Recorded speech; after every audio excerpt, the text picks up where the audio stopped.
All right, thank you, Mike. There's, if you want the sermon notes, they're going around. You don't have to take one, but if you want one, go ahead. So this morning I thought we'd talk about what it means to honor the government. You hear a lot about that these days, honoring the government.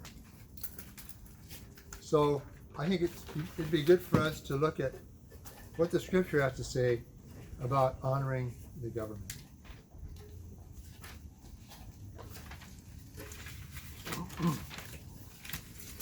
So, does it mean to servile obedience? Do we honor the government by just doing whatever it says and never questioning its laws? Does it mean trusting the government? That we trust that it will always have our best interests at heart? I don't think so. I don't think honoring the government means either of those things. I think we're going to find that honoring the government means we always pay our taxes without exception. We obey it when it is right, but we disobey and we rebuke it when it is wrong or insolent. And that we, the Christians, are the government's conscience. The government has no conscience except for us. If we don't tell it it's doing wrong, it won't know it. So Romans 13 is a very go-to passage. People go to it to talk about what it means to honor the government. So let's look at Romans 13 real quick. If you look at verse 3 in Romans 13, you're going to see that it says that governments are not supposed to threaten those who do right, but they're supposed to commend them. So if we're doing right, we should have no fear of the government. In fact, we should be commended by the government if we're doing right. If you look at verse 4, you find out that government are God's servants. Government is not the ultimate authority. God is the ultimate authority, not the government. The government is God's servant. Also in verse 4 it says, the governments are supposed to do good, not evil.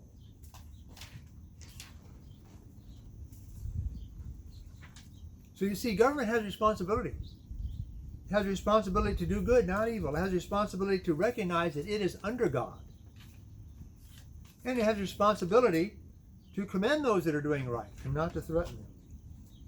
And lastly, look at verse 5. It says we should obey the government for conscience sake. Our primary reason for obeying the government is not because they can fine us or imprison us. Our primary reason for obeying the government is conscience sake. But if it's for conscience sake, then we cannot obey evil commands. Our conscience will not allow it. All right, so governments are not supposed to do evil. Can governments do evil? Yes. In fact, I would venture to say that almost half of what all governments do is evil. I mean, all governments are sponsoring evil things. For example, the Bolsheviks in Russia, a militant atheistic government that immediately put all the church leaders in prison as soon as they got into power. First thing it did, went through all the churches and put the leaders in camps. And it just tried to force the Russians to be atheists. All of its policies were geared to that. Same thing with the Maoists in China. Militant atheists trying to force atheism on the people. And that's the same today. The government in China is trying to force atheism on its people. The churches and Christians are severely repressed in China. Even the ones that try to get along with the government, even the ones that accept the government's control, are still being oppressed and persecuted because they're not going along fast enough. They're not preaching militant atheism fast enough. And there's other militantly atheistic governments around the world, and our own government is doing evil by supporting abortion, supporting homosexuality, and outlawing the church. It actually outlawed the church back in March. So we cannot go along with evil decrees by the government. So what should we do when the government does evil? Well, government's ruled by divine right.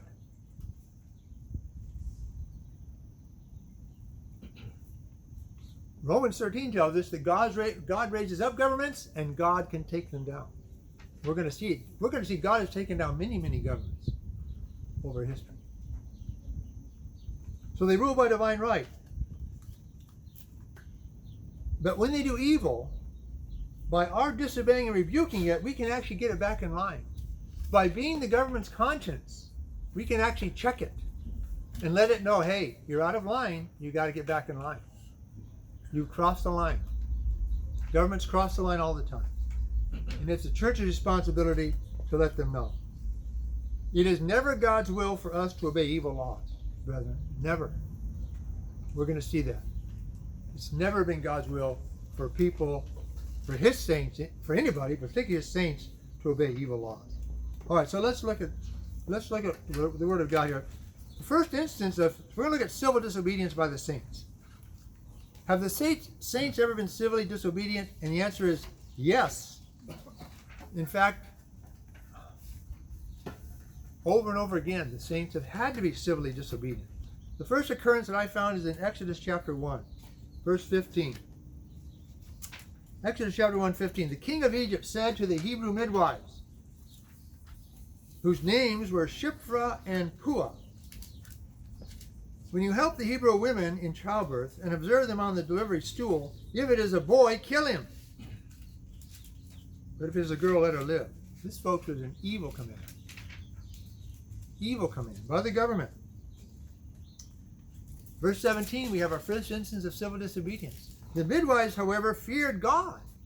There we go, conscience. They could not obey an evil command out of conscience.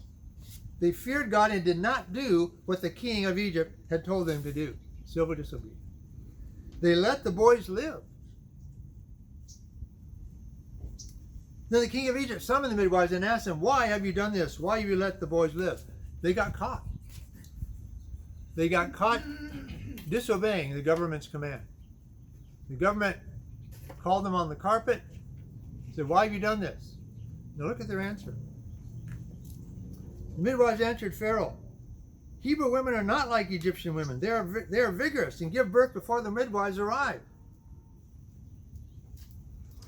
Now that was a half-truth, wasn't it? That was a half-truth. They had no intention of killing those boys.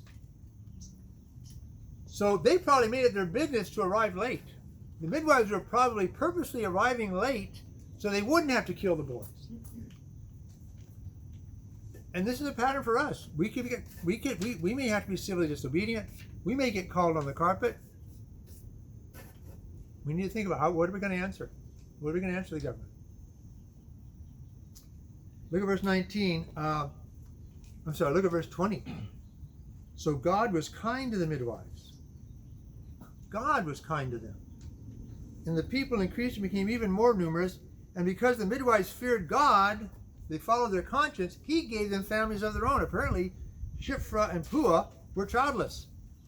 And God gave them children because they feared him and obeyed their conscience, followed their conscience.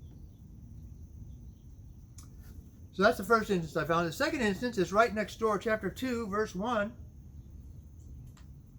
Now a man of the house of Levi married a Levite woman, and she became pregnant and gave birth to a son. Now remember, the boys have been outlawed. All Hebrew boys have to be killed. When she saw that he was a fine child, she hid him for 3 months. Civil disobedience.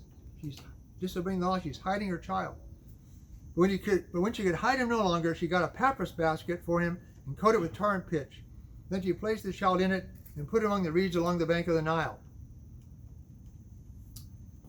All right, what did she do? What did Moses' mother? This is Moses' mother, by the way. What did she do when she couldn't be civil disobedient anymore?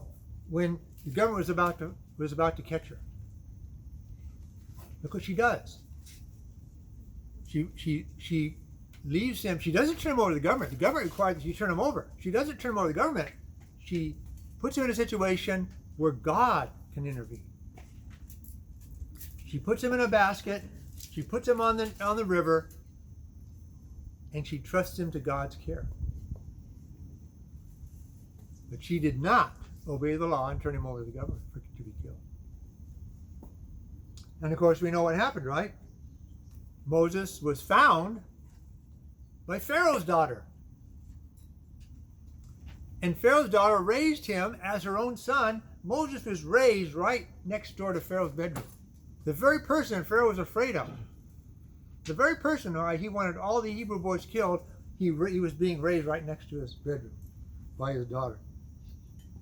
So God did honor Moses' mother's desire and protected her son.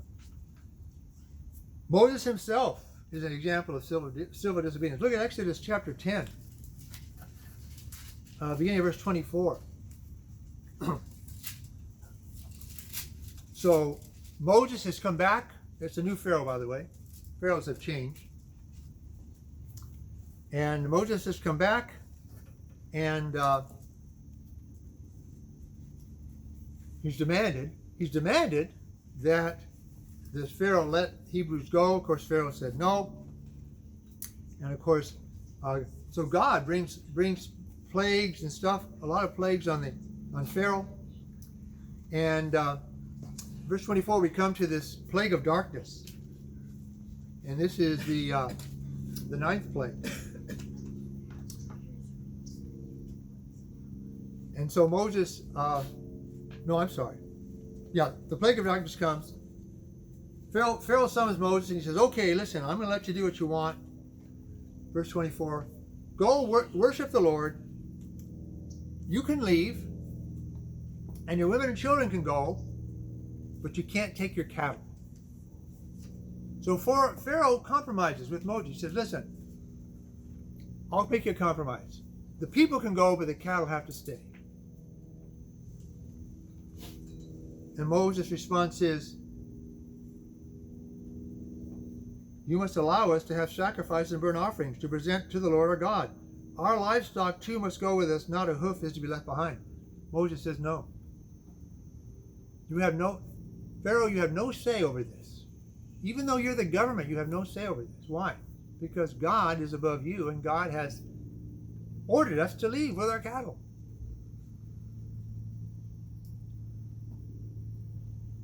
So Pharaoh was not acknowledging God's authority over him.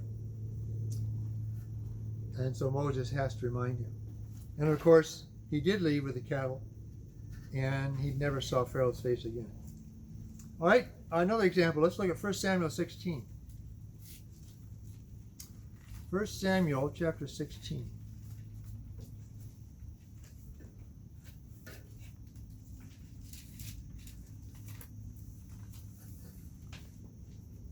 All right, so 1 Samuel chapter 16, beginning at verse 1. So you remember the story. The prophet Samuel has anointed a Benjaminite by the name of Saul to be king. But Saul has proved himself untrustworthy. God can't trust him. God has told Saul to do about 3 things, and every time he compromises. Every time he doesn't completely follow through with what God wants. And so God has rejected Saul. And here we see God overthrowing the government. God set Saul up as the government, but because he was willful, God is now going to take, he's going to take Saul out actually. But it's mostly his children. He's going to remove Saul as being king, and he's going to remove his children as being in line for the kingdom. But of course, Saul, being the present king, doesn't want this to happen. So look at chapter 16, verse 1, 1 Samuel. The Lord said to Samuel, how long will you mourn for Saul, since I have rejected him as king over Israel?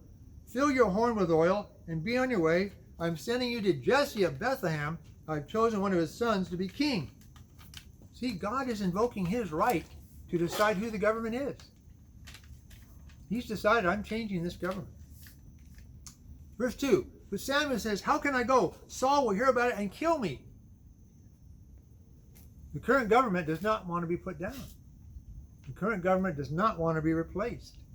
And the current government is going to do all it can to stay in power. Samuel knows this, and he says to God, how can I do it? I'll be killed. The Lord said, take a heifer with you and say, I've come to sacrifice to the Lord. Invite Jesse to the sacrifice, and I will show you what to do. You are to anoint for me the one I indicate. What does God tell Samuel to do if he's caught? If the government says, what are you doing going to this other city to have a sacrifice? Again, he's told by God to tell a half-truth. This is not the whole truth, is it? He's told by God to tell a half-truth.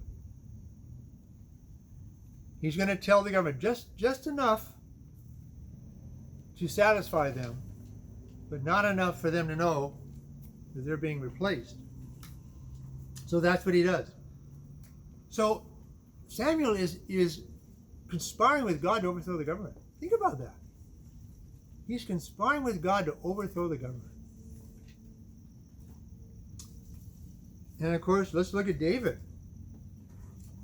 Turn to 1 Samuel chapter 19, verse 11. So David has been anointed now to be the new king, although Saul doesn't know it. But what Saul does know is that there's this kid in Judah. There's a shepherd boy in Judah who's very good on the harp. And he's also he's not afraid of the wild animals. So Saul actually invites David, unbeknownst to him, the anointed king, to come and be in his court and be his court musician. And so the very person who's going to replace Saul as king is right next to Saul, and Saul doesn't realize it. He's the court musician. Well, we're not told exactly how Saul finds out, but Saul becomes jealous of David. Saul figures out there's something special about this guy. I don't trust him. I want to get rid of him. So he orders his officers to go arrest David and put him to death. But in chapter 19, verse 11, we see that Saul sent men to David's house to watch him and kill him in the morning. But Michal, David's wife, warned him, if you don't run for your life tonight, you will be killed. So Michal let David down through a window, and he fled and escaped. Then Michal took an idol and laid it on the bed, covered it with a garment, and putting some goat's hair at the end. When Saul sent the men to capture David, Michal said he's ill. So what happens? David avoids arrest. He avoids arrest. There's a time when the saints have to avoid arrest, and he did.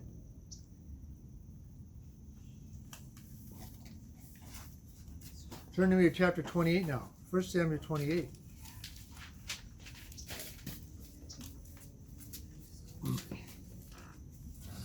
So,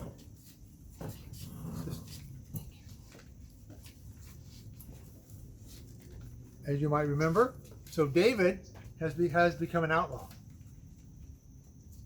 And he has been hiding from the government now for 20 years. He was an outlaw about 20 years. Probably from 20 years old to 40. He was an outlaw. And you probably remember, he got tired. He got tired of living in the caves. By the way, cavemen are not evolutionary byproducts. Cavemen are just outlaws. Outlaws have always lived in caves because that's the only place they have to live. So David is an outlaw. He's a caveman, and he gets tired of it. He decides he's gonna go live in another country. He's gonna go live in an enemy country, because that way he's sure that Saul can't get to him. Because Saul has been trying to kill him now for 20 years. So he actually goes to live in the enemy's country. And no sooner does he go to live in the enemy's country, they go to war with Israel. So in chapter 28, 1 Samuel says, in those days the Philistines, the enemies, gathered their forces to fight against Israel. Achish said to David, you must understand that you and your men will accompany me in the army. David has been living with Achish, one of the kings of the Philistines. And he's been deceiving the king. He's been letting the king think that everything he's been doing is for the king's benefit, but it hasn't been. But in any event, the king really likes David, really respects David's military prowess, and the king wants David to go with him to fight against the Israelites. Verse 2, David said, then you will see for yourself what your servant can do. Achish replied, very well, I'll make you my bodyguard for life. David agrees to go fight his own people for Achish. Now, folks, this is treason. It's treasonous to join a foreign army to fight against your own nation. That's the definition of treason. So David's committing treason here.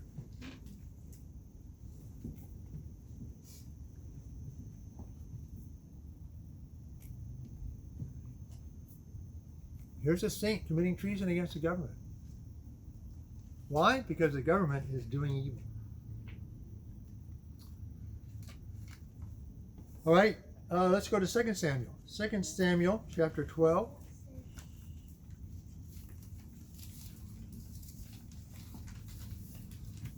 Beginning at verse 7. So David eventually becomes king, just as God wanted. And David is a good king for the most part. But David falls into sin. He commits adultery. He conspires to have a man murdered. And so God sends a prophet to rebuke him.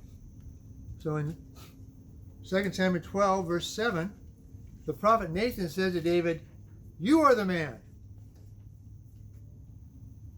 This is what the Lord, the God of Israel, says. I anointed you king over Israel, and I delivered you from the hand of Saul. I gave your master's wives, your master's house to you, and your master's wives into your arms. I gave you the house of Israel and Judah. And if all this had been too little, I would have given you even more. Why did you despise the word of the Lord by doing what is evil in his eyes? You struck down Uriah the Hittite with the sword and took his wife to be your own. You killed him with the sword of the Ammonites. Now therefore the sword will never depart from your house, because you despised me and took the wife of Uriah the Hittite to be your own. So here we have Nathan rebuking the government in no uncertain terms. And saints have to do that sometimes. We have to be the government's conscience. All right, let's look at 1 Kings now, chapter 11. 1 Kings chapter 11.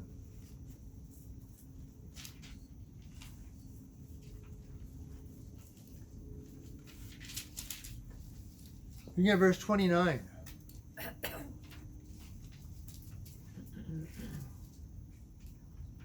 So to catch you up, so David has died. His son became king, Solomon. And Solomon, unfortunately, backslid. And he decided that, it wasn't so, what's wrong with having a lot of wives and letting them worship whoever they want? So Solomon, he allowed his foreign wives to worship foreign gods. And he allowed, basically, idol worship in Israel. And God said, okay, that's it. I'm going to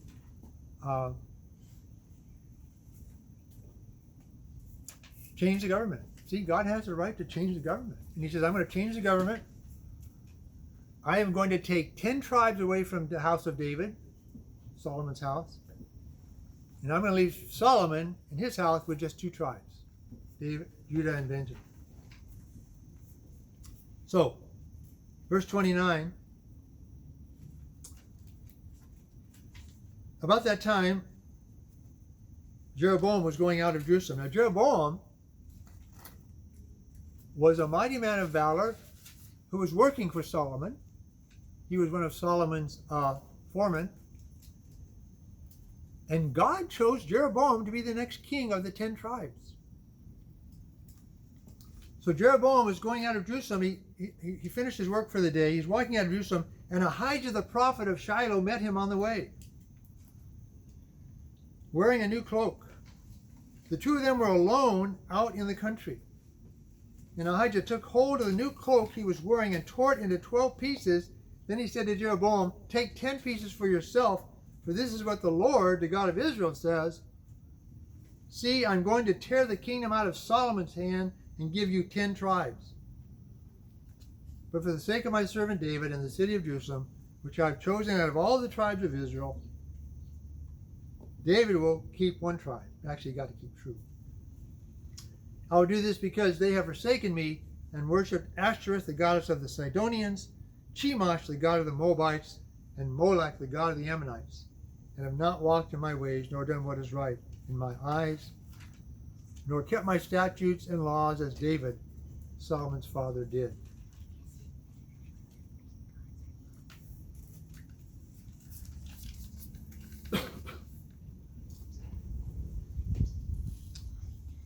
So, Ahijah, just like Samuel, Ahijah the prophet conspires with God to overthrow the government. Or at least to overthrow it as far as 10 tribes are concerned. Basically, he conspires with God to commit civil war. God has decided we're going to have a civil war here. The nation's going to split 10 against 2. And they're each going to have their own king.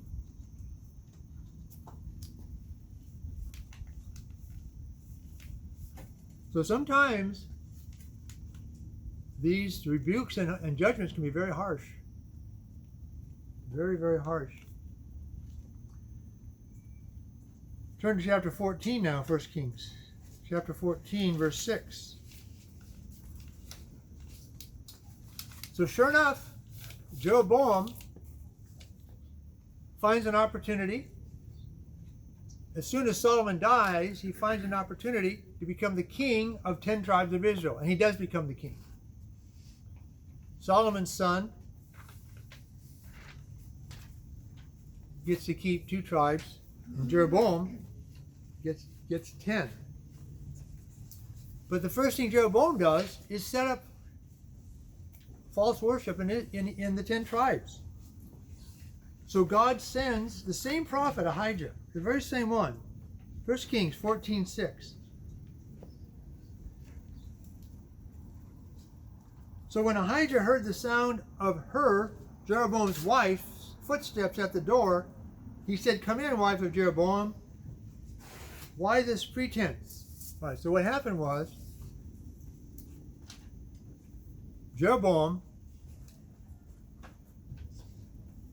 has set up this idol. He's had a baby boy, and the baby boy has become sick unto death. His baby boy is about to die. And I believe it was his firstborn. So he wants to know what he can do, so he thinks, oh, you know what?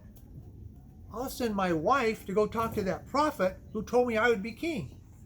Because if anybody knows what's going to happen in the future, that prophet Ahijah, who told me that I would be king, would know. So he sends his wife to Ahijah to find out what's going to happen to their son, and that's where we are in verse 6. But Ahijah says in verse 7, "Go tell Jeroboam that this is what the Lord, the God of Israel, says. I raised you up among the people and made you a leader over my people Israel. I tore the kingdom away from the house of David and gave it to you. But you have not been like my servant David, who kept my commands and followed me with all of his heart, doing only what was right in my eyes. You have done more evil than all who lived before you. You made for yourself other gods, idols of metal. You provoked me to anger and thrust me behind your back. Because of this, I'm going to bring disaster on the house of Jeroboam. I will cut off from Jeroboam every last male in Israel, slave or free. I will burn up the house of Jeroboam as one burns dung, until it is all gone. Dogs will eat those belonging to Jeroboam who die in the city, and the birds of the air will feed on those who die in the country. The Lord has spoken. Very, very harsh, isn't it? Very, very harsh. So Ahijah has to tell Jeroboam, every male in your house is going to die, and none of them are going to get buried. Can you imagine? Even your slaves, your male slaves, are going to die, and they're not going to be buried. And your son is going to die.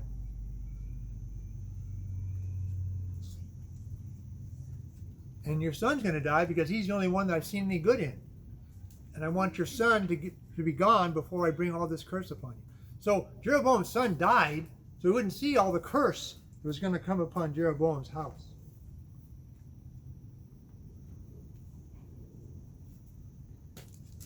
Turn back to chapter 13. We'll see another case of of the government being rebuked. So Jeroboam, when he first set up his idols, he set up 2 idols in the north and the south of the 10 tribes. In 1 Kings 13:1, it says, by the word of the Lord, a man of God came from Judah to Bethel, as Jeroboam was standing by the altar to make an offering. So Jeroboam had set up this idol, this false god, and Jeroboam has made himself priest to offer sacrifices on this idol, on this altar. And this prophet from Judah comes up and he cries against the altar by the word of the Lord. Verse 2, O altar, altar, this is what the Lord says, a son named Josiah will be born to the house of David. On you he will sacrifice the priests of the high places who now make offerings here, and human bones will be burned on you. That same day the man of God gave a sign. This is the sign that the Lord has declared. The altar will be split apart, and the ashes on it will be poured out. So this prophet has to go up to this altar and condemn it in front of the king. And so in chapter 13, verse 4, the king who's standing right there, when he heard what the man of God cried out against the altar of Bethel, he stretched out his hand from the altar and said, seize him, arrest him. But the hand he stretched out toward the man shriveled up, so that he could not pull it back. So God immediately judges Jeroboam for trying to arrest the prophet that was condemning his false religion.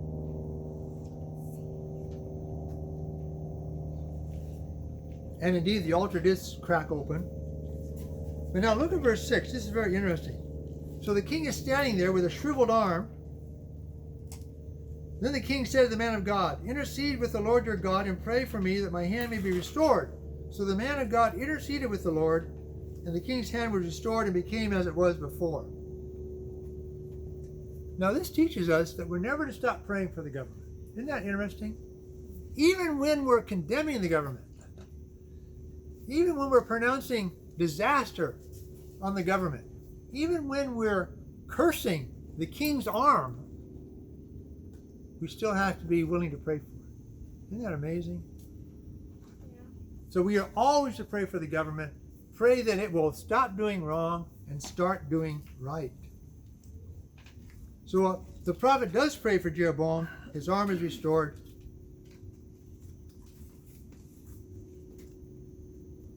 And then you probably know the story, what happens after that. But won't go into it here. All right, let's turn to Elijah, one of the most famous prophets of all. Elijah, 1 Kings chapter 17.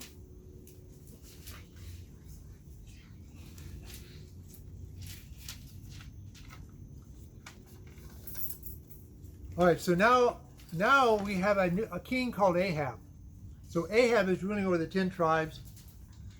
And Ahab has just introduced Zidonian worship into Israel. So this was a brand new god. Basically, he married this Zidonian princess, Jezebel, and he brings this new religion into his country.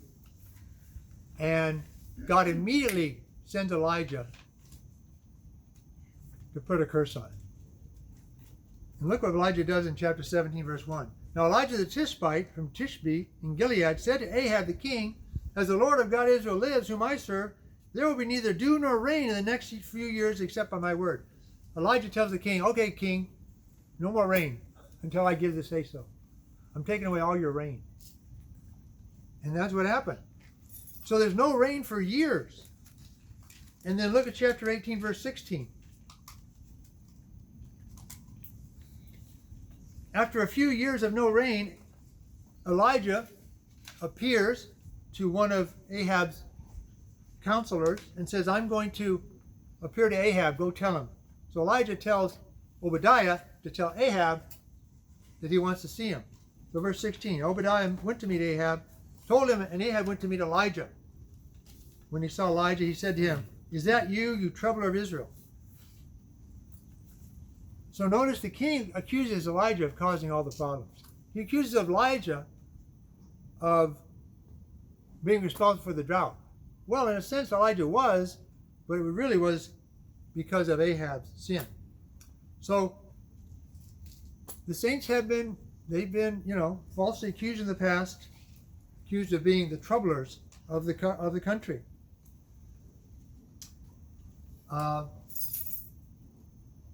Look at verse 40. So Elijah tells Ahab, I want to have a contest with all your false prophets. They have the contest. Elijah wins. Look what happens in verse 40.